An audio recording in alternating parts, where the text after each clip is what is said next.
Ya está grabando, ¿sí? Está en rojo. Ok. Bueno, bienvenidos, buenas noches a todos. Un saludo muy especial a quienes en unos días nos van a ver desde casa. Espero que estén muy bien. Un enorme abrazo para todos.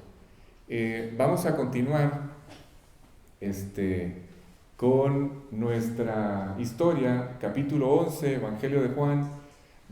Recuerden, yo pongo los pasajes aquí, pero a mí personalmente me gusta que todos eh, usen sus Biblias. Ustedes tienen que conocer sus Biblias, ¿sí? Así es que usen sus Biblias, lean en sus Biblias. Yo soy una persona, no sé ustedes, pero yo soy muy gráfico. Yo sé, tal vez olvide el número del versículo o del capítulo, pero sé la posición en la página donde está, aunque no pueda recordar el número. ¿Sí? Entonces, si ustedes son iguales, esto les va a facilitar conocer su Biblia. Entonces, es muy importante que ustedes la usen, la abran. Es su Biblia. Ok, les decía, entonces, estamos en esta escena. eh, no sé si no sé si entiendan o si entendamos, si hemos entendido con la profundidad que tenemos que hacerlo, la escena en la que nos encontramos. ¿Sí? Hemos hecho todo un recorrido, nos ha tomado semanas de semanas llegar hasta este punto de la historia. Todos desde que empezamos y vimos el título aquel enorme que decía la resurrección de Lázaro, todos desde que empezamos, vimos ese título, todos estamos esperando o a la expectativa de ver finalmente a Lázaro saliendo, resucitando y saliendo de aquella tumba. Y finalmente, después de meses, llegamos hasta este momento. Más o menos la historia, Roger, si quieren, porque como hay visitas, algunas veces, ¿saben? Algunas veces esto que voy a hacer es necesario. ¿Por qué? Porque si bien es cierto, yo puedo abrir la Biblia en cualquier punto y sin necesidad de conocer todos los demás capítulos que están alrededor de ese pasaje, Dios puede hablarme y ahí yo puedo encontrar una maravillosa enseñanza en ese pasaje.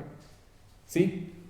Pero, en este caso, para que Dios pueda traer las convicciones, para que Dios pueda hacer su trabajo en el corazón, necesito hacer un repaso de la escena, ¿sí?, que estamos estudiando. Así es que este repaso no es nada más, voy a darme la tarea de leer algunos de los versículos. Si quiere empecemos en el versículo 38, Roger, porfa, del 38 al 42. Esto que voy a hacer ya lo hice la semana, no sé cuándo paramos, ya no me acuerdo cuándo hicimos la pausa. ¿Todos juntos? Sí, porfa, todos juntos o lo que quepa ahí en pantalla, para que todos recuerden la escena. Después de esto, simplemente voy a hacer un recordatorio. Ok, dice así, dice Jesús, profundamente conmovido otra vez, vino al sepulcro. Era una cueva, tenía una piedra puesta encima. Dijo Jesús, quitad la piedra. Marta, bueno, ya saben la escena con Marta. Me paso al 40. Jesús le dijo, ¿no te he dicho que si crees verás la gloria de Dios? Entonces quitaron la piedra. Cuando vamos leyendo, porfa, vayan imaginándose la escena. Finalmente, Jesús está frente al sepulcro, donde está sepultado Lázaro. Recuerden que la intención de Él, la intención de Dios, siempre fue desde el principio llevar a los hombres hasta este lugar llamado el cementerio, el sepulcro. ¿Por qué? Porque es uno de los muy pocos lugares donde los hombres pueden pensar, siquiera empezar a cuestionarse algo acerca de la eternidad de sus almas. En ningún otro momento de la vida, si no es cuando nos enfrentamos a la muerte, es cuando el hombre piensa en la eternidad de su alma, o por lo menos alcanza a pensar en Dios. ¿Sí? Y ese fue el propósito, ese es el proyecto. La casa está llena de invitados y Dios no solamente quiere llevar a cabo un trabajo en el corazón de esta familia, de Marta, María y Lázaro, sino que además quiere salvar a todos los que tengan la oportunidad de salvar. ¿Sí? Eso ya lo habíamos explicado. Entonces, Jesús está frente al sepulcro, todos están allí, incluyendo la familia de Lázaro, y da la orden de quitar la piedra. Quitan la piedra. ¿Sí? Y el cuerpo queda a la vista, queda al alcance de la vista. Pero cuando se da la orden de mover la piedra, ocurre algo que es maravilloso. Jesús se dirige al cielo, a Dios Padre, y le dice: Padre, gracias por haberme oído. Yo sé que siempre me oyes, no tengo necesidad de decir esto que estoy diciendo, pero lo hice para que todos los que están aquí presentes crean que tú me has enviado. Y aquí fue cuando hicimos una pausa y les dije que esto lo hizo el público, lo expresó de esta manera, porque ¿dónde están? ¿En qué lugar están? En el lugar donde terminan todos los sueños de los hombres, todos los proyectos, todos los planes de los hombres, todo este cúmulo de anhelos y de sueños y de expectativas que hay en el corazón de un hombre, que pueden nacer en el corazón de un hombre, siempre van a terminar en la tumba. Ninguno, nada de todo lo que ustedes han logrado conseguir se lo van a poder llevar. Nada. Todo el esfuerzo, todas las lágrimas, todo el sudor, todas las tragedias, todas las angustias, todas las tristezas terminan en ese lugar. Y empieza la eternidad. ¿Sí? Así es que están en ese lugar, están reunidas las dos cosas. Está el lugar donde donde la vida de los hombres termina. Pero en el mismo lugar está la persona que puede darle vida eterna a todos los hombres. Que está ahí, Jesús se llama, en el momento en que todos los que estén allí empiecen a inquietarse y a pensar en la eternidad, Él les está diciendo, Él mismo: gracias por haberme oído. ¿Sí? No lo dije porque tenga dudas acerca de mi relación contigo. Lo estoy diciendo porque yo necesito que todos ellos crean que yo soy la forma de resolver la tumba. ¿Sí está claro? Yo soy la respuesta al problema del hombre. ¿Cuál fue el problema del hombre? El hombre decidió romper relaciones con Dios. Y su vida se fue al abismo a partir de ese momento. Apareció la tristeza, apareció el dolor, aparecieron las lágrimas y apareció la muerte. La muerte espiritual, la muerte física y la muerte eterna. ¿Se acuerdan de ese tema? ¿Lo vimos? ¿Sí? Esa muerte fue la que entró al corazón del hombre. Ok, entonces en la escena está la solución y el problema del hombre, donde termina. Por eso es que Jesús se conmovió profundamente. ¿Por qué? Porque Jesús está presenciando, está justo en el lugar donde todos los proyectos de los hombres terminan. Allí terminan en la tumba, pudiendo haberse extendido por toda la eternidad en un lugar perfecto llamado el paraíso. Dios creó al hombre en armonía perfecta con él, en armonía perfecta consigo mismo y en armonía perfecta con el semejante. Le dio todo lo que era posible y todo lo que era necesario para ser feliz y estar satisfecho. ¿Y saben qué decidió el hombre? El hombre decidió no estar de acuerdo con ese proyecto. Rompe relaciones con Dios y aparece toda esta secuencia de consecuencias. ¿Sí? Perdimos relación con Dios. Todos los hombres que han pecado a partir de ese momento mueren espiritualmente, están muertos espiritualmente hablando. Quiere decir que no hay forma alguna en que un hombre, naturalmente hablando, pueda volver a reconciliarse con Dios, si no es a través de Jesucristo. ¿Sí está claro? Así es que vuelvo a la escena. Está el cuerpo a la vista, está donde terminaron todos los problemas del hombre, y por eso Jesús se conmueve. ¿Por qué? Porque Él se da cuenta, Él compara dónde terminó todo, la decisión del hombre, y Él entiende dónde pudo haber estado el hombre ahora. Pero en ese momento Él se declara como la respuesta, como la solución a la muerte. ¿Sí está claro? Lo que intento explicarles es que en ese lugar están presentes las dos cosas: el fin de la vida del hombre y el principio de la vida del hombre. ¿Sí? Ok, entonces, dice Padre, gracias te doy por haberme oído. 42, yo sabía que siempre me oyes, pero lo dije por causa de la multitud que está alrededor, para que crean que tú me has enviado. Entonces, en este momento de la escena, algo ocurre. Dijimos que era algo extraordinario, algo diferente. En este momento vemos a Dios, vemos a Jesús clamando a gran voz. Recuerden, porfa recuerden, tienen que llevar esto, la ilustración, tienen que ilustrarlo perfectamente en sus mentes para que puedan entender el sentido de la historia. Si están enfrente del cuerpo, versículo 43, Roger, porfa. Si Jesús está enfrente del cuerpo, ¿qué sentido tiene echar mano de la fuerza natural del hombre y clamar, pegar un grito a los cuatro vientos si el cuerpo está enfrente? ¿Sí? Vean lo que dice. Y habiendo dicho esto, clamó a gran voz, Lázaro, ven fuera. Ahora sí, estamos justo en la escena que todos queríamos presenciar. ¿Sí? La escena en la que Lázaro está a punto de levantarse. Jesús clama a gran voz. Nunca, les dije, nunca antes vemos a Jesús echando mano de la fuerza natural hasta esta escena. Sí, ya no voy a recordar ni entrar en todos los detalles que ya había mencionado, pero ¿por qué lo hace? ¿Se acuerdan por qué? En este momento Jesús no se está dirigiendo a la persona que está envuelta en el lienzo.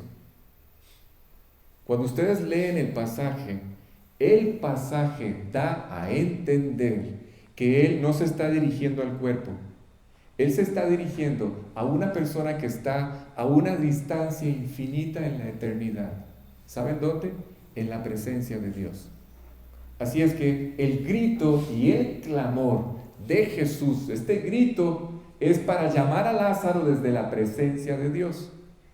Y esa es la forma en la que Jesús lleva a cabo este maravilloso milagro de la resurrección en la vida de Lázaro. ¿Sí? Yo creo, les dije en aquel momento, que si hay un pasaje que ilustra lo que Dios hace en la vida de una persona cuando Él entra al corazón, es este. O sea, si hay una escena en la Biblia que ilustra lo que Dios puede hacer en la vida de una persona cuando ese hombre lo invita a su corazón, es esta historia de Lázaro. ¿Sí? Si algún pasaje en la Biblia lo ilustra perfectamente, es este. ¿Qué ocurre? Cuando el hombre, por su propia decisión, toma la decisión de hacer a un lado su voluntad. Recuerden, ya no me puedo devolver, pero recuerden esto, la piedra que está tapando la tumba. A ver, hay conceptos que necesito grabar en el corazón en este momento. Es una tumba. Sobre la tumba hay una piedra enorme, una roca que generalmente era redonda y se corría. ¿Quién está dentro? Un muerto. ¿Sí? Espiritualmente hablando, es un muerto. Está separado de Dios. ¿Sí? Las vidas que ustedes y yo vivimos antes de conocer a Cristo eran las vidas de una persona dentro de una tumba. ¿Sí? Cuando hablo de la tumba, porfa, piensen en el espacio cúbico que hay dentro de una tumba. ¿Sí? La oscuridad y las tinieblas que hay dentro de una tumba. Por cierto, eso me recuerda decirles que ya tenemos la invitación para la campaña evangelística de abril. ¿Sí? Posiblemente esta noche se las pase. La iba a proyectar aquí, pero la configuración del proyector la deforma, entonces se ve muy mal. Pero ya la tengo. Así es que esta noche se las voy a pasar al chat para que todos puedan empezar a mandárselas a aquellas personas que ustedes quieren invitar a que escuchen el Evangelio en este evento de abril. ¿sí? Ahí vienen todos los detalles de la hora, el día, etc. Incluso viene un resumen de lo que vamos a hablar ese día y tiene que ver con el tema de Lázaro. Ok, ya me perdí. ¿Dónde estaba? ¿El qué? Ah, ok. La piedra representa la voluntad del hombre. Y el hombre tiene que decidir mover la piedra. ¿Sí está claro? Ok, entonces se quita el obstáculo. Ustedes y yo quitamos ese obstáculo. Y en ese momento dije, Dios ilustra como nunca, como ningún otro pasaje, lo que Él hace cuando un hombre decide hacer a un lado su voluntad, sus propios conceptos, sus propias filosofías, y le da la oportunidad a Dios de entrar a vivir a su corazón. ¿Qué es lo que pasa? A partir de ese momento, ustedes y yo empezamos a ser testigos de algo que es sorprendente y maravilloso. Cuando ustedes invitan a Cristo al corazón, algo maravilloso empieza a ocurrir. ¿Qué Dios hace? Que lo que para nosotros naturalmente era imposible de alcanzar, Él lo pone al alcance de nuestras vidas. ¿Sí? ¿A qué me refiero? Naturalmente, en nuestras fuerzas, ustedes y yo no somos capaces de cambiar ni de añadir a nuestra estatura un codo. Nada. Ustedes y yo no podemos cambiar en nuestra vida absolutamente nada. Pero cuando invitamos a Cristo al corazón, algo pasa. ¿Qué es lo que pasa? ¿Se acuerdan? Primero, establecemos una relación personal con Él, relación que nunca antes se había dado. Presten atención porque esto es muy importante. La vida, ¿qué significa establecer una relación personal con Dios? Esto ocurre el día en que volvemos a nacer. Esto ocurre el día en que Cristo entra al corazón. Ese día volvemos a nacer. Ese día se corre la piedra de nuestra voluntad. Esta piedra algunas veces está amarrada y llena de necedad y de incredulidad. Razón por la cual hay que hablar con una persona a veces hasta 3 horas para intentar convencerlo de que le entregue su vida a Cristo. ¿Por qué me dice que no? Si con usted hablé 3 horas. Y al final no quedó muy convencido. Entonces, cuando establecemos esta relación personal con Él, Dios empieza, el carácter de Dios, le decía a este muchacho hoy por la mañana, vas a experimentar algo que es maravilloso. Sin siquiera proponértelo, vas a empezar a ver la vida de Dios haciéndose una realidad en tu vida. Vas a empezar a ver el carácter de aquel que te engendró. Por eso la Biblia dice, si alguno está en Cristo, nueva criatura es. Somos hechos una nueva creación. ¿Sí está claro? Ok. Y este carácter de Dios, ¿cómo se manifiesta? Cuando ustedes empiezan a ver todos los aspectos de su vida. A ver, Alex, ¿cuáles? Vocabulario, acciones, reacciones, actitudes, formas de pensar, formas de enfrentar la vida. Dios empieza a cambiar todos estos detalles, todos estos aspectos de nuestra vida. Dios empieza a transformar todo esto. Pero en primer lugar, ¿saben qué? ¿Se acuerdan qué era lo que les dije que transformaba a Dios? El aspecto moral de nuestra vida. Todas aquellas pasiones desordenadas, todas aquellas tendencias y debilidades, Dios las pasa a mantener bajo control. Repito, esto es muy importante. Cuando yo invito a Cristo a mi corazón, lo primero que Él hace es cambiar el aspecto moral de mi vida. No es que nos volvemos morales. ¿Sí entienden la diferencia? Una persona moral es una persona llena de reglas.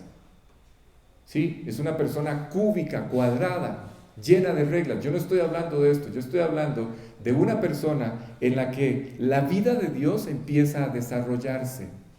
Las cualidades de Dios empiezan a desarrollarse. Y la persona de un pronto a otro se vuelve moral. Empieza a cuidar su conducta, sus comportamientos, ¿sí? Sus pensamientos, etc. Pero en segundo lugar, ¿se acuerdan qué era lo que cambiaba a él? Dios empieza a sanar y a restaurar el área emocional. ¿Sí? O, les dije, que también a esa área emocional le podríamos llamar el área social de eso. ¿Por qué el área social? Porque cuando Dios entra al corazón, dice la Biblia que Él derrama, Joana, Él derrama en el corazón tuyo todo su amor. ¿Qué significa esto? Algo pasa cuando Dios entra al corazón y derrama su amor en mi corazón, algo empieza a ocurrir que es maravilloso. Número uno, Dios hace nacer un amor por Él. Aquel ser con el que yo nunca había querido tener una relación, ahora sí. Ahora busco agradarlo, ahora busco hacer su voluntad, ahora busco servirlo, ahora lo busco, cosa que antes no pasaba. ¿Sí? Eso viene seguido de algo más. Dios despierta un amor por mi propia vida. ¿Se acuerdan que la semana anterior les dijo, bueno, la tras anterior, les decía que esta vida es una vida muy complicada? ¿Sí? Hay ciertos golpes que nos da la vida, embates que nos da la vida, que hacen que nuestra vida se vuelva poco amable. No estoy hablando de cortés. No, estoy hablando de que yo dejo de disfrutar mi vida. La vida se vuelve poco amable, ¿sí? Por todos los golpes que nos da la vida. ¿Sí? ¿Sí está claro? Entonces esto hace que yo deje de disfrutar mi vida. Pero cuando Cristo entra al corazón, Dios empieza a despertar un cuidado por mi propia vida. Empiezo a amar mi vida. ¿Y cómo lo noto? Porque ya no me entrego a conductas equivocadas, a comportamientos equivocados, atentando contra mi propia felicidad. Ya no lo hago. Es más, ahora busco a Dios cuando veo manifestarse todas estas conductas equivocadas. ¿Y para qué lo busco? ¿Para qué se busca a Dios? Pues para que Dios me dé la victoria. ¿Sí? Pero no solamente esto ocurre. No solamente nace un genuino amor por Dios, ese amor por Dios despierta en mí un amor por mi propia vida, sino que además nace un amor por la persona que está enfrente, por el prójimo, por el próximo, por el cercano, por el semejante. ¿Sí? Y yo empiezo a interesarme en la salvación de quienes me rodean. Pregunta, ¿cuándo? ¿En qué momento me interesó a mí la salvación de las demás personas? ¿En qué momento me interesó a mí la vida de otros? Siempre fui yo primero. En segundo lugar yo y en tercer lugar yo. ¿Cuándo me interesó la vida de otro? ¿Sí? En ningún momento. Hasta que Dios interviene, empieza a surgir el carácter de Dios en mí. ¿Se acuerdan que les dije que antes de invitar a Cristo al corazón, ¿quién se manifestaba en nuestra vida? Todo lo que fuimos. Ustedes y yo fuimos engendrados por papá y mamá. ¿Sí? Y de acuerdo a las estructuras de papá y mamá, así nos comportábamos en la vida. De acuerdo al patrón de papá y mamá, eso es lo que resultamos ser. ¿Sí está claro? Cuando volvemos a nacer, Dios nos engendra, nos vuelve a ser, solo que ahora con un patrón diferente. Se llama Jesucristo. ¿Sí? Y cuando Él entra al corazón, entonces su vida empieza a surgir en la mía. Yo empiezo a caminar como Él caminó, empiezo a comportarme como Él lo hizo, empiezo a pensar, a reaccionar, a actuar. La gloria de Dios empieza a manifestarse en mí, la moral de Dios empieza a manifestarse en mí, el poder de Dios empieza a manifestarse en cada uno de nosotros. Y toda la vida de Él empieza a surgir en mi vida. Y esto, escuchen, sin proponérmelo. Esto es algo que Dios hace. Yo le decía a él, a este muchacho en la mañana, le dije, no te propongas cambiar tu vida. Deja que Dios lo haga. ¿Sí? Y Dios lo va a hacer. ¿Cuándo pasó todo esto? Cuando ustedes y yo, aquel día, en mi caso hace 24 años, cuando ustedes y yo escuchamos la voz de Dios llamando a la puerta del corazón. ¿Se acuerdan de ese día? Cuando esto ocurrió, todos, tengo que aclarar algo, todos, ustedes y yo, todos tuvimos vamos a tener la oportunidad de escuchar esta voz. Esta voz llamándonos desde fuera de nuestra tumba, desde fuera de la tumba en la que vivíamos. ¿Sí está claro? Todos en algún momento de sus vidas van a tener la oportunidad de escuchar esta voz tocando a la puerta del corazón. ¿Cuándo, Alex? Cuando en una reunión como esta somos invitados a recibir a Cristo en el corazón. Así es que el día en que ustedes y yo decidimos abrir la puerta, Dios llamó desde dentro de aquella tumba, como está haciendo con Lázaro, a una persona que no tenía vida, a una persona que estaba muerta, ¿sí? Cuando hablo de una persona muerta, hablo de la persona que fuimos. Ese estaba muerto, ese estaba sepultado en sus delitos y pecados, como la Biblia enseña. Y a partir de ese momento Dios nos da la vida que ustedes y yo nunca nos imaginamos tener. ¿Sí está claro? Ok, y repito, no solamente en el aspecto moral, sino también en el aspecto espiritual, o social, o emocional. Ok, cuando Lázaro sale, ¿qué fue lo que Dios le dice? Leamos el 24, Roger, para avanzar. Escuchen porque esto es maravilloso también. Recuerden, perdón, ya Lázaro está a punto de levantarse. Perdón, ya se levantó y está en la puerta de la tumba. Si quieren aplauden, son bromas. O sea, Lázaro ya se levantó. ¿Cómo costó, doña Mari? ¿Qué se me hizo, doña Mari? Ahí está, ya está levantado, ya está en pie, ya está en la puerta de la tumba. Lo que pasa es que no puede caminar. ¿Por qué? Porque tiene atadas las manos y los pies. Ya no estoy bromeando, estoy hablando en serio. No puede moverse, solamente se incorpora porque él tiene atadas las manos y los pies. Vean lo que dice el versículo 44. Y el que había muerto salió atadas las manos y los pies con vendas y el rostro envuelto en un sudario. Jesús le dijo: desatadle y dejadle ir. No pierdan de vista esta frase, desatadle. ¿Sí? Desatadle, ustedes lo pueden entender como vencer, como romper, como destruir. ¿Qué? Ya lo vamos a entender. En este momento, cuando Lázaro ya está incorporado en la entrada de la tumba y se acercaron a él, quienes se hayan acercado, posiblemente sus amigos más cercanos, y empezaron a desatarle, espiritualmente hablando, ¿qué es lo que significa esto? Espiritualmente hablando, esto ocurre cuando de manera sobrenatural Dios empieza a desatar nuestra voluntad. Y allí podríamos hablar toda la noche acerca de cada detalle de lo que desatar nuestra voluntad significa, ¿sí? Cómo Dios va venciendo. Cuando hablamos de desatar, entiendan ustedes que el sinónimo, el equivalente a desatar es Dios va a ir venciendo todo lo que está mal en nosotros. Eso es lo que significa, o eso es lo que quiere decir la expresión desatadle y dejadle ir. Es este proceso maravilloso que Dios de forma sobrenatural empieza a desarrollar en cada uno de ustedes, en cada uno de nosotros, ¿sí?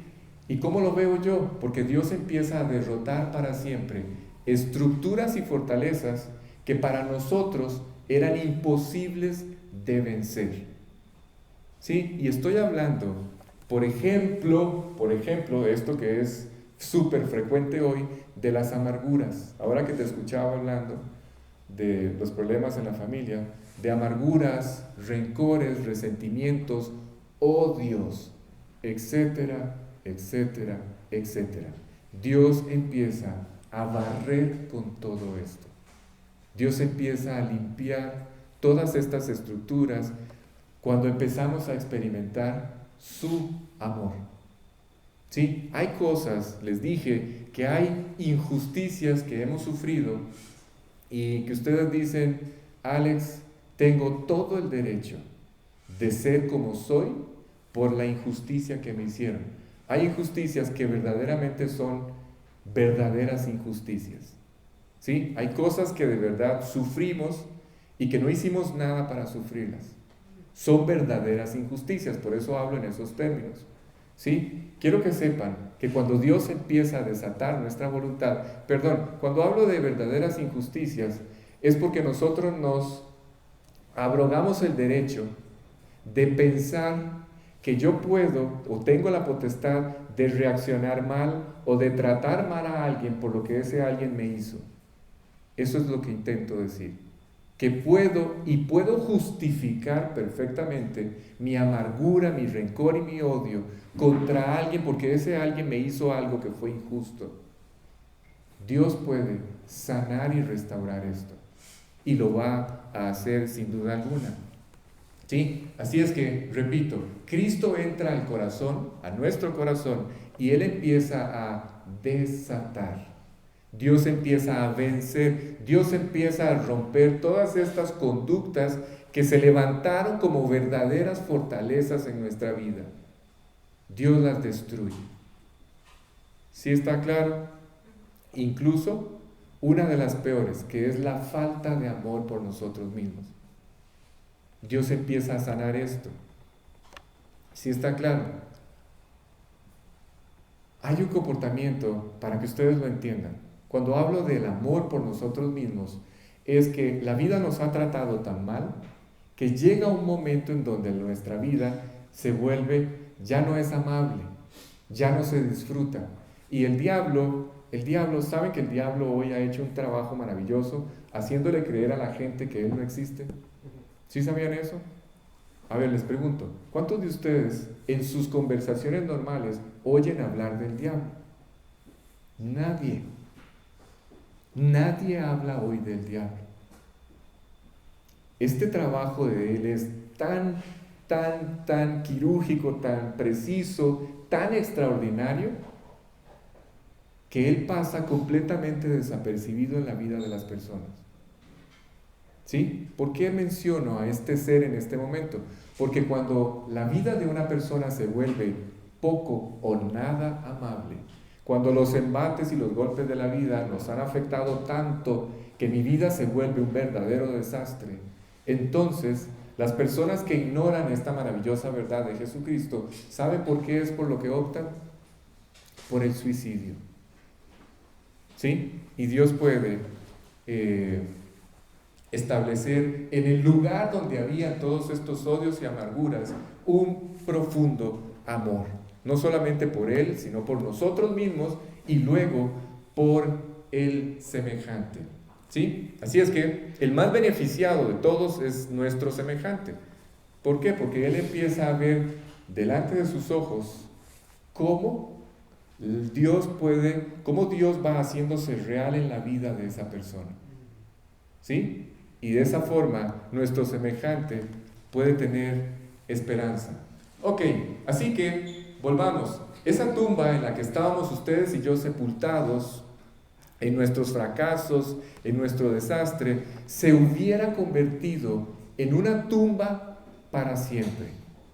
Presten atención porque esto es lo que está pasando con todas aquellas personas a las que queremos hablarles de Cristo y no hemos podido. ¿Sí? Nuestros fracasos, nuestros pecados, nuestros errores, todo este desastre de vida en el que vivíamos, esta tumba de la que estamos hablando, se pudo haber convertido en una tumba para siempre si Cristo no hubiera intervenido. ¿Sí? Ok. Quiero que sepan algo. Cuando la Biblia habla de la muerte segunda, que la van a leer en varias oportunidades, se refiere precisamente a este punto, a este tema. ¿Qué es la muerte segunda para Dios? Es una muerte eterna. Es separados de Dios para siempre. A ver si lo explico de otra forma. La vida, este tiempo, esta estancia temporal que tenemos aquí, que llamamos vida, escuchen, es el momento para abandonar la muerte espiritual y volver a la vida. Es el único momento que el hombre tiene para tomar esta decisión y solamente se puede tomar estando vivos.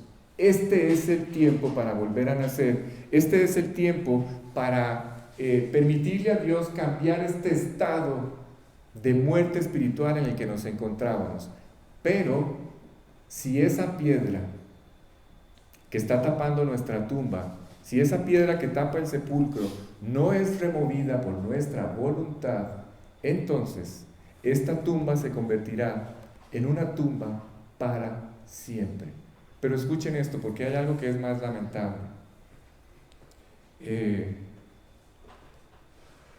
Cuando ustedes y yo decidimos que esta piedra no se mueva, cuando ustedes y yo, movidos por nuestra necedad y nuestra incredulidad, decidimos no abrir la puerta del corazón, es decir, no mover esta piedra, ustedes y yo van a pasar dos cosas. Si partimos de esta vida hacia la eternidad sin Cristo, abriremos nuestros ojos en una prisión eterna para siempre. ¿Sí? Y ese es un problema eterno e irrevocable. Pero aquí en la tierra, mientras yo me mantenga en esta condición rechazando a Cristo, mientras yo mantenga la puerta de mi tumba cerrada, yo no voy a poder disfrutar todas estas características de la vida de Dios en mí. Su amor, su gozo, su plenitud, su paz, todas estas cosas, todas estas cualidades, todas estas características que son parte del carácter de Dios y que Dios quiere manifestar a través de mi vida, esto que la Biblia llama, a esto quería llegar, esto que la Biblia llama la vida, ¿sí? Cuando ustedes leen la Biblia y oyen hablar de la vida abundante, de una vida que la comparan con la miel, de una vida dulce, todo esto se pierde si yo decido por mi voluntad mantener la puerta de mi vida cerrada.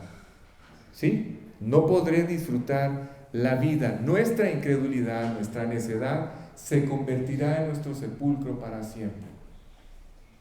Y esto sí es verdaderamente lamentable, con una diferencia. Escuchen, y esto le explicaba yo a este muchacho hoy. Las cosas que ustedes y yo hacemos mal en esta tierra, no las pagamos en esta tierra. ¿Sí entienden esto? En esta tierra, en esta estancia temporal, lo que el hombre hace mal, no lo paga en esta tierra. Lo pagará en la eternidad. Aquí ustedes y yo sufrimos algunas consecuencias, ¿sí? Pero son cosas que caen por su propio peso. Pero de ninguna manera son consecuencias, son el juicio de lo que hemos hecho mal. De ninguna manera será así. ¿Sí? Vendrá un tiempo donde sí tendremos que pagar, pero si partimos de este sepulcro a la eternidad, sin dejar a Dios trabajar en nuestro corazón, entonces la muerte será para siempre. Y esa es la razón, no sé si todos los que estamos aquí, espero que sí, hemos ya tomado esta decisión. No sé si los que nos van a ver desde casa o van a escuchar este mensaje o esta enseñanza en unos días ya han tomado esta decisión, pero quiero que sepan algo. Si esta noche estamos compartiendo esta enseñanza, hablando de este tema, no tengo la menor duda de que es porque Dios quiere darte la oportunidad de abandonar esta tumba, ¿sí? De abandonar esta muerte. Quería compartirles, hace 24 años, ahora en enero pasado, cumplí 24 años de haberle entregado mi vida a Cristo. 24 años ya, enero del año 2001, por cierto. Y recuerdo que aquel día, era una tarde, me senté con un hombre, me senté con una persona, y cuando yo me senté con esta persona, recuerdo haber llegado enterrado y sepultado y detrás de una enorme piedra.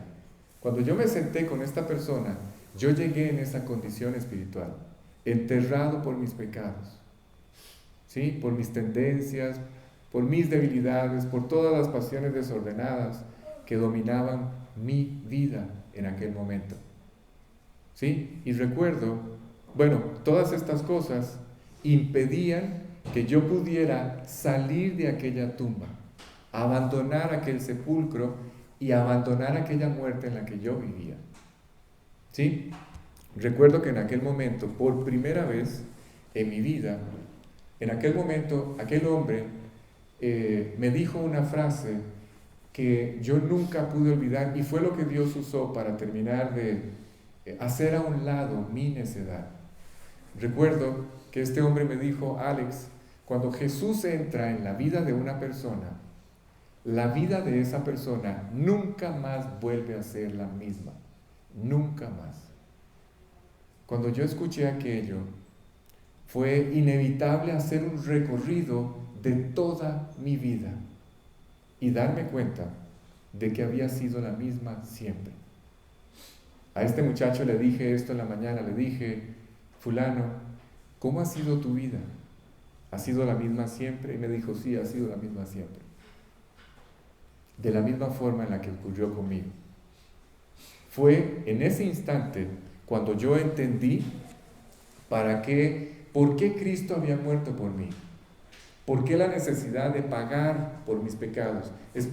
Hoy voy a explicar este concepto de pagar, ¿sí? Y espero hacerlo de una forma en la que no haya nadie que no logre entender esto de la forma correcta. Voy a asegurarme de que los que están aquí, los que me van a oír en casa, entiendan a la perfección qué significa que Cristo haya pagado mi deuda, que Cristo haya pagado por mis pecados. ¿Sí? Si yo no entiendo esto, no es posible volver a nacer. Así es que necesito que presten mucha atención. Aquel día entendí todo esto, pero especialmente entendí que Él había logrado todo esto para poder entrar a mi corazón y cambiar mi vida. Y a partir de aquel día le dije a este hombre hoy, a partir de ese día Dios lo hizo. Y tiene 24 años de hacerlo. Yo no entendí, la verdad, les voy a ser honesto, yo no entendía qué era lo que tenía que cambiar. Hoy entiendo que todo tenía que cambiar. Sí, porque yo pensé que si quitaban algunos lugares, si cambiaban algunos de mis amigos, entonces mi vida iba a cambiar. Pero lo que yo no entendía era que para que yo pudiera cambiar, la persona que tenía que cambiar era yo, no los que estaban afuera. ¿Sí me explico? Así es que en el momento en que ustedes y yo invitamos a Cristo al corazón, volvemos a nacer y vamos a abandonar, Dios nos va a ir guiando a abandonar todas estas cosas. Abandonaremos la soledad, abandonaremos nuestras debilidades, abandonaremos todas estas estructuras que consumían nuestra vida. Esto que hoy estamos compartiendo es muy importante. Es lo que yo espero que ustedes usen. Todos estos conceptos maravillosos, espero que ustedes los puedan usar con aquellos con quienes van a hablar. ¿Sí? Es muy importante. Esto que ustedes hoy están aprendiendo significa la oportunidad que alguien va a tener de poder abandonar este estado, poder salir de esta tumba.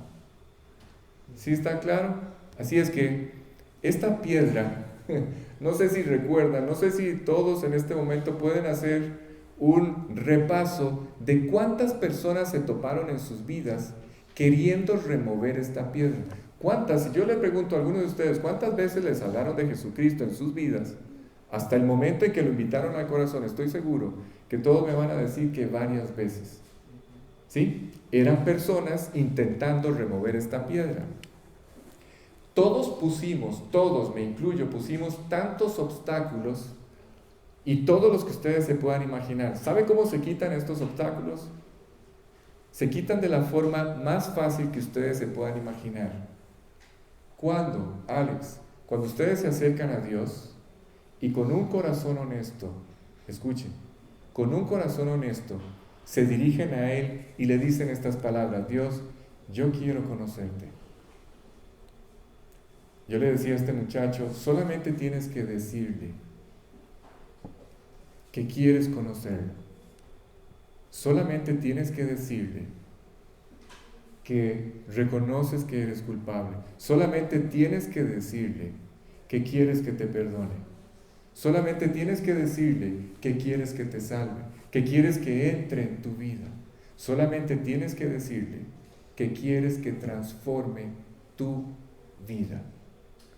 Cuando ustedes se acercan a Dios en estos términos, la piedra que tapaba nuestra tumba se corre, desaparece.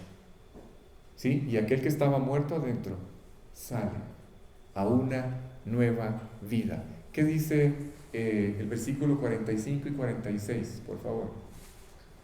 Entonces muchos de los judíos que habían venido para acompañar a María y vieron lo que hizo Jesús, creyeron en él. Pero algunos de ellos fueron a los fariseos y les dijeron lo que Jesús había hecho. Ok, en este momento Lázaro ya salió de la tumba. ¿Sí? En este momento ya le quitaron las vendas, desataron las manos y los pies y le dejaron ir. ¿Sí? Pero cualquiera podría pensar que la escena ya terminó. Cualquiera podría pensar que el pasaje ya terminó, la historia ya terminó y las enseñanzas ya terminaron. ¿Sí está claro? No. Estamos entrando a una de las mejores partes. En este momento estamos siendo testigos de algo que es impactante. Especialmente estos dos versos son impactantes. ¿Por qué? Porque ambos versículos hablan de un mismo evento. ¿Cuál? La resurrección de Lázaro. ¿Sí? Los veo cansados. Necesito que no se me desconecten, porfa. Me faltan algunos detalles de los más importantes. ¿Sí? Entonces, presten atención. El mismo evento, ¿cuál es el mismo evento? La resurrección de Lázaro. En este momento va a provocar dos reacciones completamente diferentes una de la otra. ¿Sí? Hay un grupo que decide creer en él.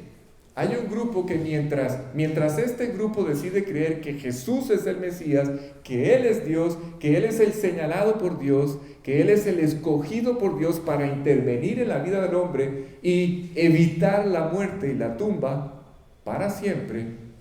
¿Sí? Ese es un grupo. Mientras este grupo está aquí, con el mismo evento, se está levantando otro grupo de personas, pero este grupo de personas se están confirmando en la incredulidad. Se están afirmando en la incredulidad. ¿Sí está claro?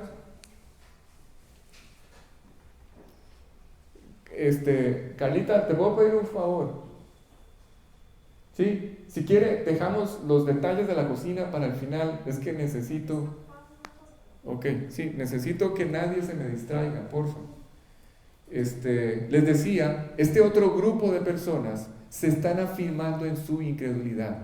Vamos a ver esto porque esto es por demás extraordinario. No solamente se afirman en su incredulidad, sino que se están aliando con los fariseos. Escuchen esto, se están aliando con los fariseos y están empezando a montar todo un complot para terminar con la vida de Jesucristo. ¿Sí me explico? O sea, esto nada más enseña algo. Les voy a recordar la enseñanza de hace unas semanas, que el verdadero obstáculo para creer no es la falta de evidencia. El verdadero obstáculo para creer está en la voluntad. La fe, la capacidad para creer, no es un problema de falta de evidencia. La fe es un problema de voluntad. La incredulidad, el hecho de que un hombre se afirme en su incredulidad y se abrace a su incredulidad, no es un problema de falta de evidencia, es un problema de voluntad. ¿Sí está claro? El hombre no quiere creer. No es que no tenga la suficiente evidencia para creer. Si en este momento alguien se acercara a ustedes y les dijera, si ustedes fueran incrédulos, alguien se acercara y les dijera: Cristo ha cambiado mi vida, la ha transformado por completo, disfruto, soy pleno, etcétera, etcétera, eso sería suficiente evidencia para creer. Pero no es un tema de evidencia. Es más, la creación es suficiente para que ustedes y yo sepamos y entendamos que hay un creador. Perdón.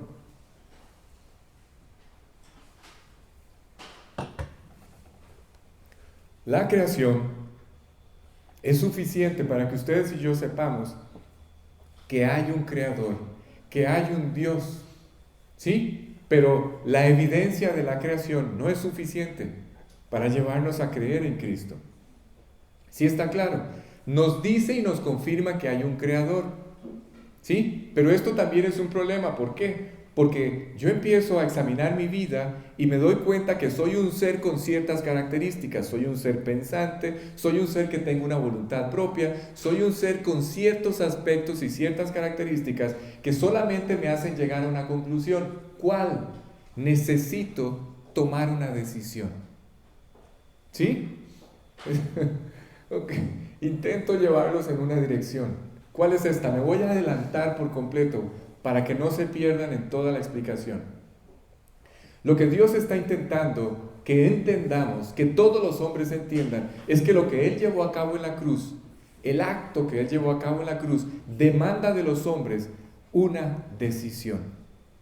¿Sí? Esa es la enseñanza o el principio detrás del que voy. ¿Se acuerdan de las famosas leyes de Newton? ¿Se acuerdan? ¿Se acuerdan la tercera o la cuarta? No recuerdo, que decía que a toda acción hay una reacción. ¿Se acuerdan de eso? Es justamente lo que estoy intentando. Es lo que Dios está intentando. Decirle al hombre, ok, yo hice esto y necesito, lo que yo hice demanda del hombre una respuesta. No puedes vivir indiferente a lo que ocurrió en la cruz. Necesitas manifestarte a este evento. Tienes que reaccionar a esto que ocurrió en la cruz. ¿Sí? Esa es la dirección en la que vamos. Pero, ok, me adelanté, pero la decisión, ok, todas estas cosas, toda esta evidencia de que hay un Dios, de que hay un ser que nos formó, que hay una creación que da testimonio de Él, todo esto que no nos lleva a creer, aunque es evidencia suficiente para hacerlo, todo esto nos desvía y nos hace olvidar, ahora sí llegué, nos hace olvidar que ustedes y yo tenemos que tomar una decisión. ¿Sí está claro? Esto es lo que intento decir. ¿Cuál es esa decisión, Alex? Yo tengo que tomar la decisión de aceptar o de rechazar lo que Cristo hizo en la cruz por mí. Yo no puedo permanecer indiferente a esto. ¿Sí está claro? Les voy a contar una historia. Hay un pasaje en la Biblia, todavía, no se lo voy a decir todavía. Les voy a contar la historia y luego, a ver si me da tiempo. Sí, yo creo que sí. No olviden este tema de la acción y de la reacción. No olviden este tema de que Dios está guiando a todos los hombres a tomar una decisión. Esta decisión es o acepto o lo rechazo, pero tengo que decidirme, tengo que definirme. ¿Sí está claro? Ok, en los días de Jesucristo, presten atención a este detalle, en los días de Jesucristo había un certificado muy común que se usaba en los días de Jesucristo. Era tan común que cuando Pablo escribe una de sus cartas, habla acerca de este certificado. Recuerden que Pablo fue guiado por Dios a escribir esto. ¿Sí? Cuando Pablo escribe Colosenses, Pablo menciona este certificado que era muy común en la época de Jesucristo. ¿Cómo se llamaba este certificado? Se llamaba el Acta de los Decretos. ¿Sí está claro? El Acta de los Decretos. ¿En qué consistía este certificado? Era una hoja, un papel, donde se escribían, escuchen porque esto es maravilloso. En este certificado se escribían todos los delitos por los cuales una persona había resultado culpable. ¿Sí me van siguiendo hasta ahí? Repito, en este documento, en este certificado, se escribían todos los delitos por los cuales aquella persona había resultado culpable, y no solamente el delito, se escribía también la sentencia. ¿Sí está claro? ¿Sí? Este documento, este certificado, era una especie de contrato. La persona que había resultado culpable adquiría un contrato con César. Era una especie de deuda con César, que era la máxima autoridad en aquel momento. ¿Sí? Este contrato, esta deuda que el hombre culpable adquiría con César, ¿cómo se pagaba? Escuchen los conceptos y los términos que estoy usando. Deuda, pagar, contrato, ¿sí? Culpa, inocencia, todos estos conceptos necesito que los tengan allí. La pregunta es, ¿cómo pagaba la persona esta deuda que adquiría con el César? ¿Cómo? Bueno, él pagaba, por ejemplo, si era culpable de un delito y la sentencia era la vida, pues pagaba con la vida. Si era culpable de otro delito y la sentencia era pagar con los bienes, pues pagaba con los bienes. Si era culpable de otro delito y la sentencia era la libertad, pues pagaba con la libertad. ¿Sí está claro? No les dije, este documento, este contrato o este certificado se clavaba en la puerta de la prisión donde la persona iba a purgar sus delitos. ¿Sí está claro? La forma en la que la persona culpable pagaba su deuda era sufriendo todos los castigos prescritos para cada delito. ¿Sí está claro? Ok, entendiendo esto, vamos a leer el versículo, Colosenses 2:14, por favor, escuchen esto. ¿Sí? Ok, perdón, no terminé. Termino con esto. Cuando la persona cumplía la sentencia, cuando la persona pagaba todas las consecuencias de sus actos por los que había sido encontrado culpable, aquel certificado, aquel documento se arrancaba de la pared, de la puerta, ¿sí? Y se escribía sobre él una expresión. La expresión es: consumado es. ¿Sí? Si ustedes leen el griego original, la palabra que se usó para traducir consumado es, en realidad, escuchen, significa esto. Significa cancelar la deuda por completo. Eso es lo que significa la expresión en el griego original, que se tradujo como consumado es. ¿Hay alguien que no me haya entendido hasta este momento? ¿No? ¿Todos? Listo. Ok, repito. Cuando la persona cumplía la sentencia o las sentencias, aquel documento era retirado de la puerta de la prisión y se escribía sobre él consumado es. ¿Sabe qué significaba esto? Que aquella persona nunca más iba a volver a ser juzgada por los mismos delitos. Ya no se podía. Había sido perdonado para siempre de aquellos delitos. ¿Sí está claro? Vamos a leer lo que Dios dice en su palabra acerca de este certificado llamado el Acta de los Decretos. Escuchen lo que dice, lo voy a leer yo, ¿no? Dice: anulando el acta de los decretos que había contra nosotros, que nos era contraria, quitándola del medio y clavándola en la cruz. ¿Qué quiere decir esto?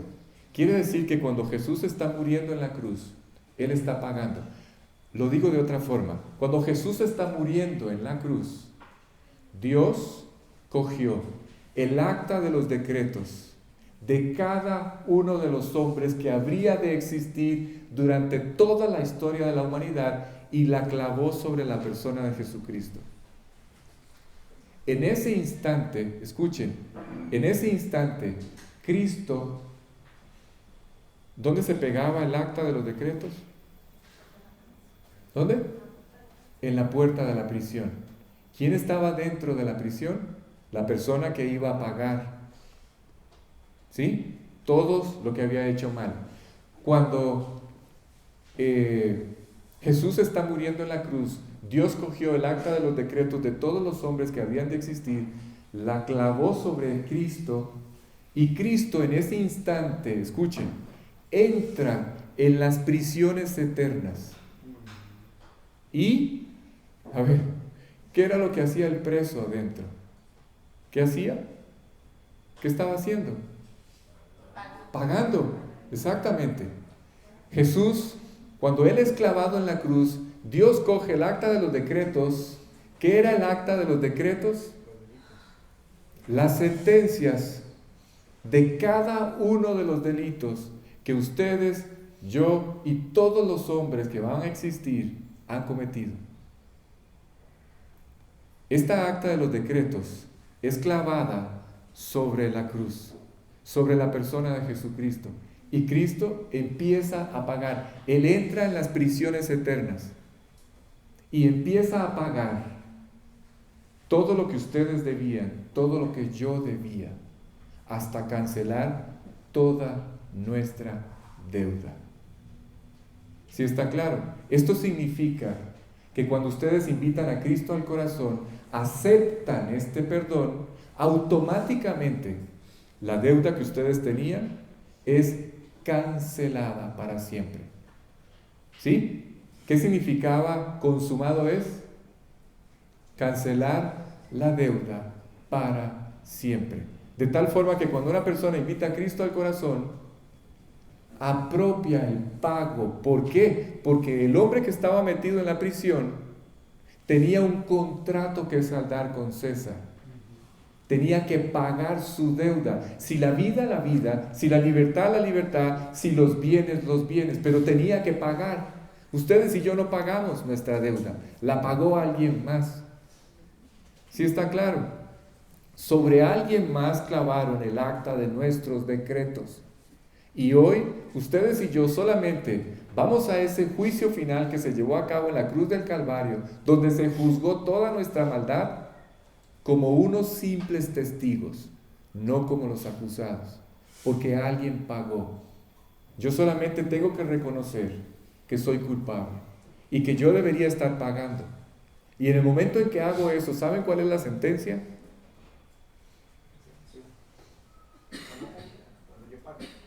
No.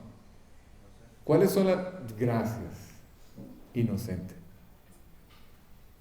Cuando yo acepto que Cristo pague mi deuda, yo no voy a ir al juicio final a pagar mi deuda, porque acepté que Él la pagara. O acepto que Dios, Cristo, pague mi deuda, o la pago yo después. En el juicio final, por toda la eternidad, separado de Dios para siempre. ¿Sí está claro? Ok. Entonces, esa es la razón, ese es el acto que se llevó a cabo. Y ese acto merece de todos los hombres una reacción, una posición. Yo lo que no sabía era que yo tenía que ver si aceptaba o rechazaba este regalo del perdón incondicional de Dios. Todos los hombres, esto es algo que tiene que ver con todos los hombres. Cuando Jesús se dirige al cielo y le dice, Dios, esto lo estoy haciendo para que todos ellos crean que tú me enviaste. Él lo hizo intencionalmente para que todos los hombres dijeran, o sea, todo esto que está ocurriendo, tú que dejaste el cielo, ¿esto lo hiciste por mí? Sí.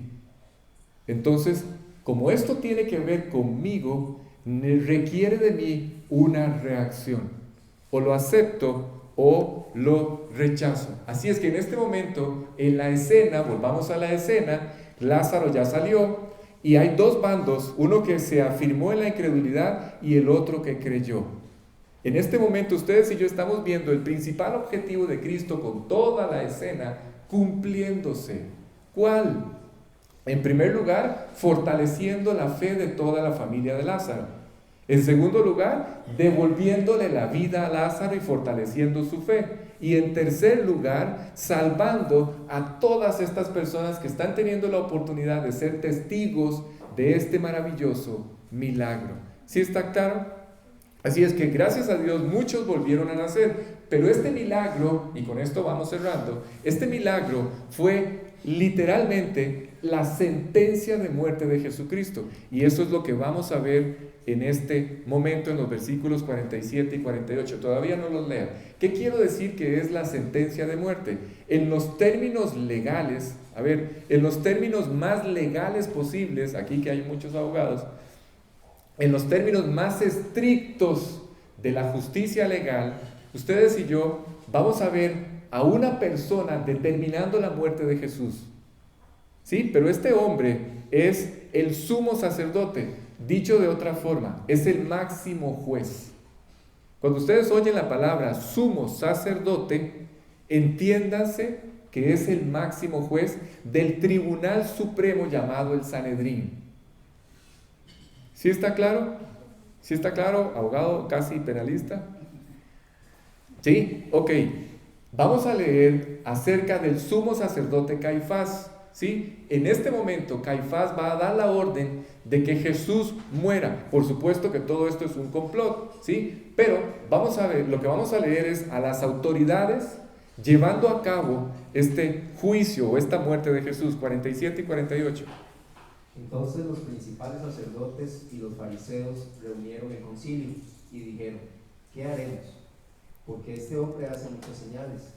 Si le dejamos así, todos creerán en él. Y vendrán los romanos y destruirán nuestro lugar santo y nuestra nación. O sea, quiero que vean la incredulidad.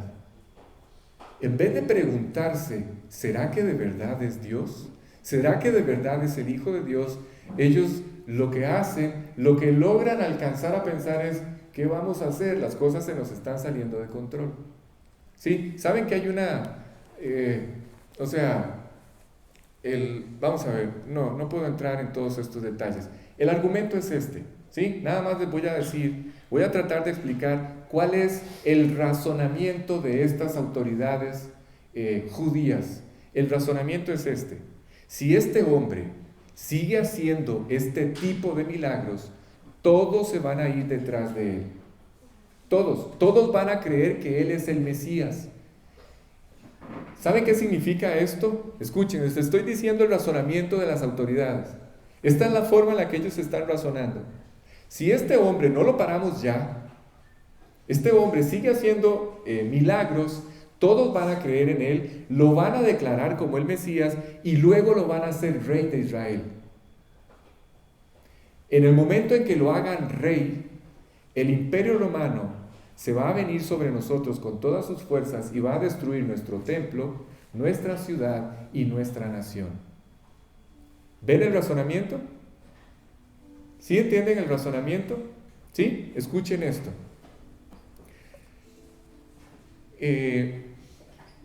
Vamos a leer el 49 para ver la escena. Vean en la escena a Caifás.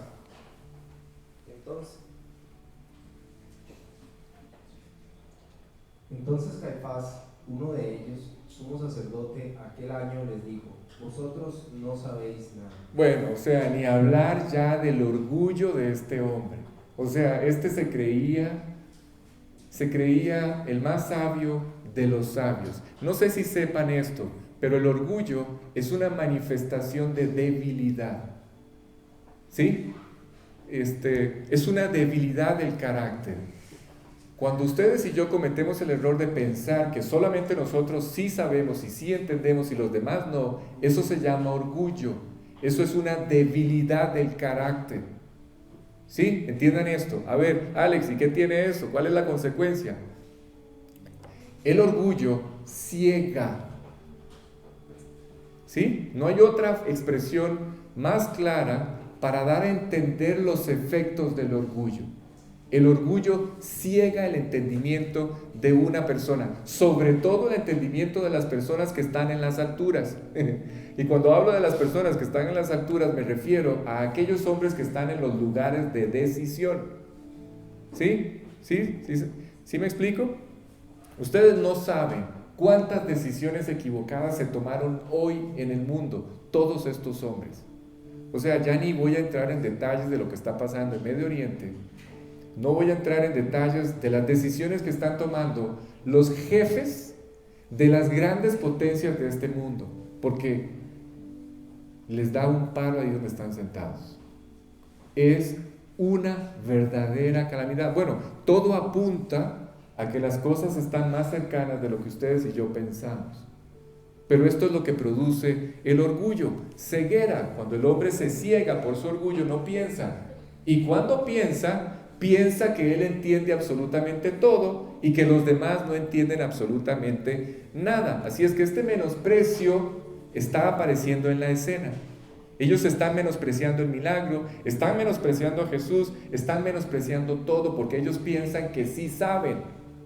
¿Sí está claro? No se preguntan, o sea, en la respuesta, en la reacción de ellos, no se ve la reacción correcta. O sea, en ningún momento están diciendo, ¿será que este hombre verdaderamente es Dios? ¿El Hijo de Dios hecho hombre?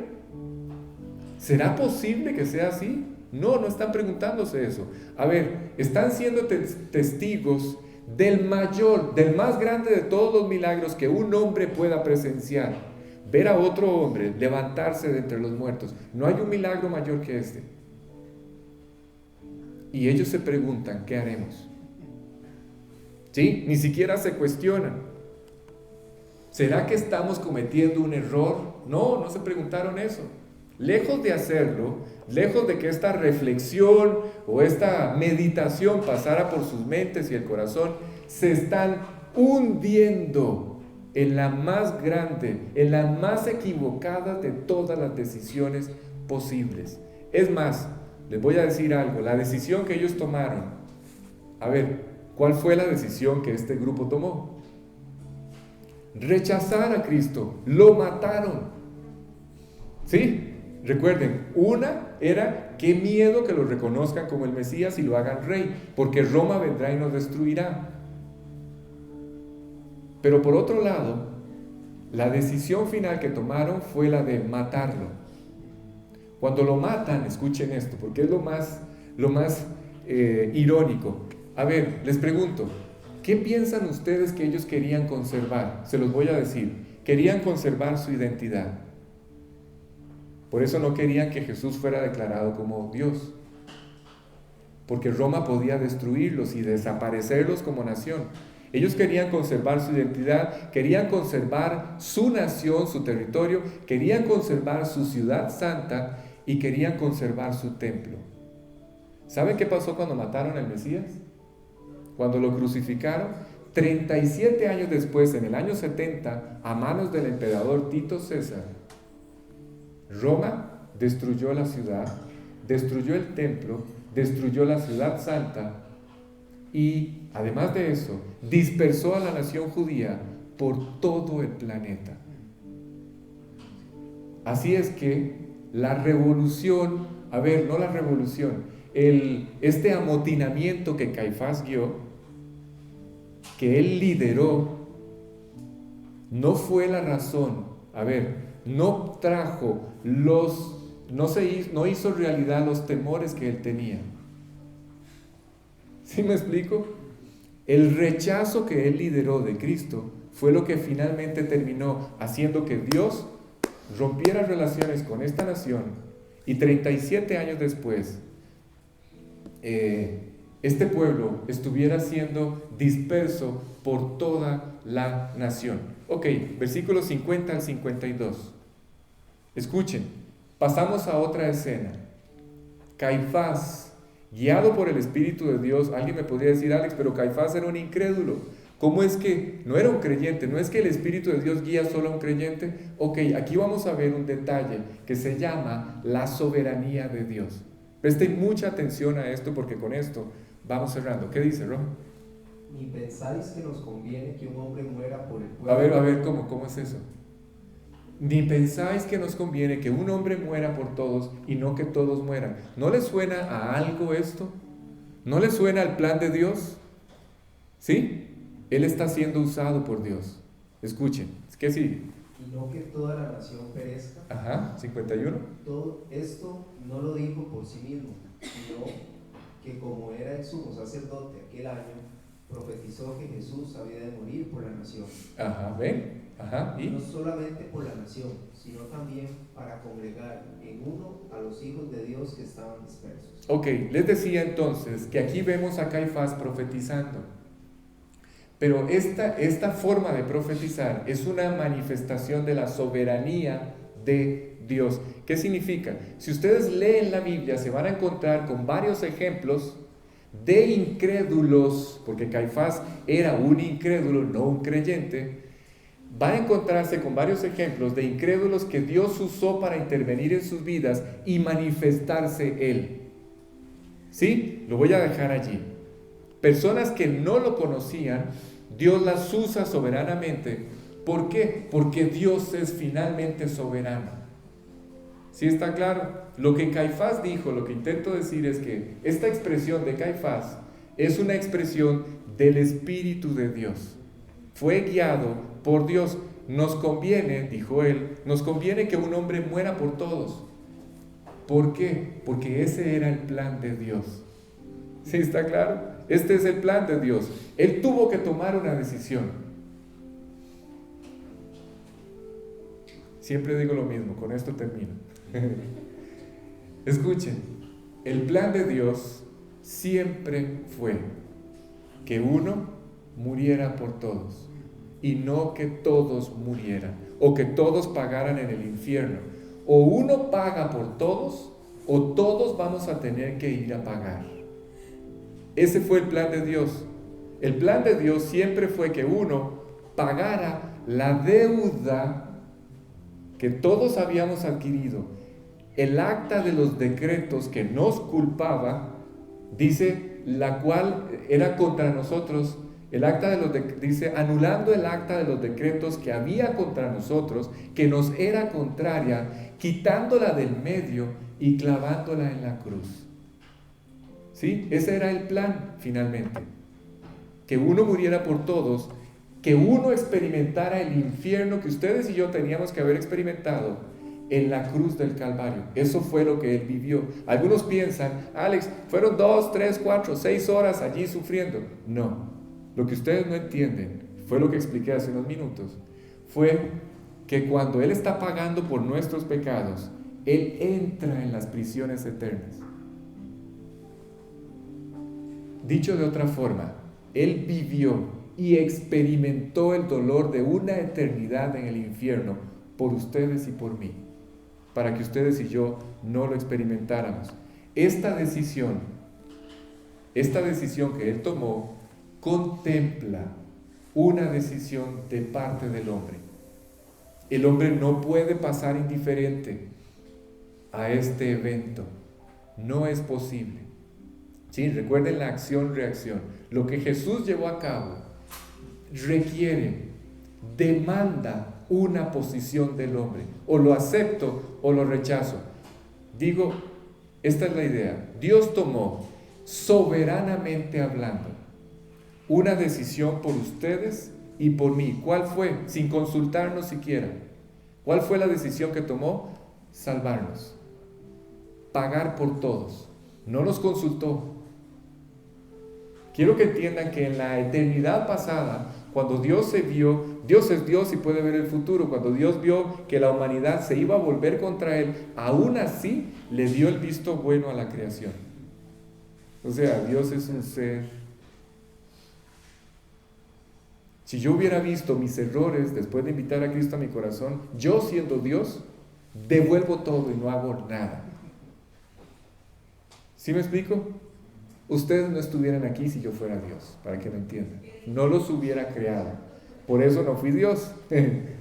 Pero lo que intento decir es que Dios tomó soberanamente, sin consultarles a ustedes o a mí, la decisión de salvarnos. Pero a ustedes y a mí nos corresponde decidir, aceptar a través de un acto de voluntad este maravilloso regalo logrado en la cruz. Alex, una pregunta, me decía este muchacho, ¿cuándo tengo que aceptarlo? Cuando ustedes escuchan por primera vez que tienen que aceptarlo. Qué lógico, ¿verdad? ¿Cuándo tengo que tomar esta decisión? Cuando yo escucho, a través de una exposición de la palabra de Dios, que tengo que aceptar. que tengo que aceptar que, bueno, cuando ustedes se enteran por primera vez que tengo que apropiar este perdón, cuando ustedes se enteran por primera vez que Él pagó por mí y tengo que aceptar como un regalo esto que Él alcanzó para mí, perdón, vida eterna, una reconciliación con Él para siempre y la oportunidad de vivir una vida completamente diferente. La primera vez que ustedes escuchan esto, ese es el momento que Dios preparó para que ustedes lo inviten al corazón, para tomar esta decisión, para salir de la neutralidad frente a lo que Él hizo y manifestarme. Lo que Él hizo demanda una reacción del hombre. El hombre no puede alegar ignorancia sobre esto, porque lo que Dios hizo, lo hizo por el hombre, lo hizo por ustedes y lo hizo por mí. Así es que, aunque creo que todos los que estamos aquí ya tomamos esta decisión, no sé si el día de mañana a alguien que pueda estar viendo esta reunión o esta enseñanza grabada la vaya a ver y no haya tomado esta decisión. Así es que quiero hacer un ejercicio. Voy a terminar haciendo una oración. ¿Sí? Creo que la explicación y la enseñanza fue maravillosa como para irnos todos a casa y perder esta oportunidad de invitar a las personas que no lo han hecho a invitar a recibir a Cristo en su corazón. ¿Sí? Si hay alguien aquí que lo quiere hacer, estoy seguro que ya lo han hecho todos, incluyéndote a vos, Joana. Esta decisión se toma una sola vez en la vida. Cuando Jesús entra, no vuelve a salir. La vida que Dios nos devuelve cuando Él entra al corazón es una vida eterna. Si es eterna, no es temporal. Si yo puedo hacer algo o dejar de hacer algo que haga que Jesús se salga de mi corazón, entonces la vida que Él me dio fue temporal, no eterna. Cuando Él entra al corazón, entra para nunca más volver a salir. La salvación es algo que no está supeditado a mis actos, a mi conducta o a mi comportamiento, si no ya lo hubiera perdido. Alex, ¿qué sostiene que la salvación sea eterna? Buena pregunta, ¿no? ¿Qué sostiene esto? ¿Cuál es la base, el fundamento de la salvación? La vida, la santidad, la perfección y la moral de Jesucristo. Él nunca pecó. En sus méritos es que ustedes y yo un día vamos a abrir nuestros ojos en el cielo. No en los méritos de Alex, ni en los méritos de ninguno de ustedes, porque ya la hubiéramos perdido. Recuerden, Él pagó nuestra deuda. Yo creo que el concepto de pagar nuestra deuda hoy quedó más claro que nunca antes. ¿Sí? Así es que vamos a cerrar los ojos, vamos a inclinar el rostro y si hay alguien aquí o allá en internet que el día de mañana vaya a ver esta grabación y no haya invitado a Cristo a su corazón, le voy a pedir por favor que repita esta oración que yo voy a hacer como si hoy yo fuera a invitar a Cristo a mi corazón. ¿Sí? Voy a decir algo que siempre digo, repetir por repetir no salva a nadie.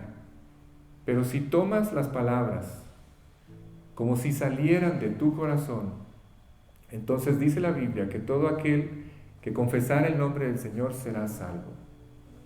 ¿Sí? Así es que si hay alguien que lo quiera hacer, vamos a orar en este momento para invitar a Jesús al corazón. Vamos a orar. Señor Jesús, gracias. Fue maravilloso, extraordinario entender lo que tú hiciste por nosotros.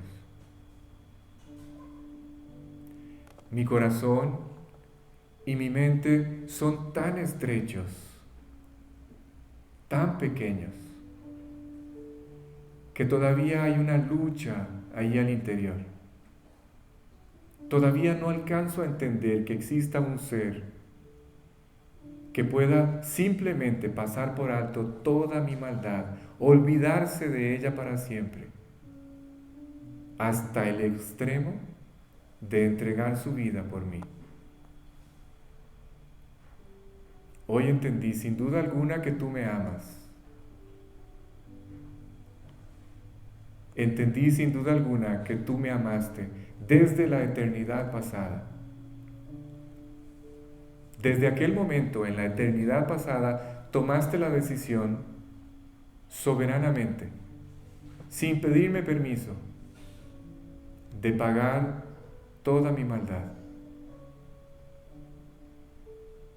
Hoy entendí también que soy un pecador. Entendí que he pecado, entendí que soy culpable. Entendí que tú tomaste mi lugar, que yo debía haber estado en ese lugar pagando, sufriendo todo lo que tú sufriste. Pero tú decidiste pagar por mí, para que yo no tuviera que hacerlo. Hoy, Señor Jesús, te pido perdón y creo con todo mi corazón que tú pagaste mi deuda. Quiero pedirte que me perdones. Quiero pedirte que cambies mi vida. Hoy te abro la puerta de mi corazón. Te invito a que entres.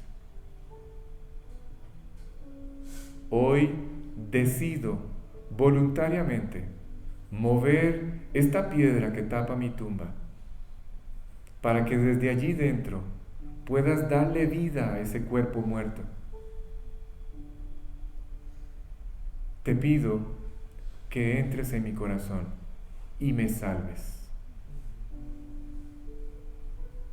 Sin duda, hoy entendí que tú estás a la puerta del corazón, llamando. Y quiero que entres y me salves, me perdones y me limpies. Y una última cosa más te pido.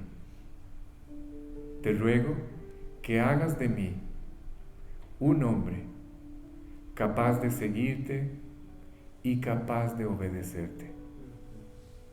Te he pedido todas estas cosas en el nombre de quien ahora es mi Salvador personal. En el nombre de Jesús. Amén. Bien, terminamos aquí. Voy a pasarles en este momento para que todos la podamos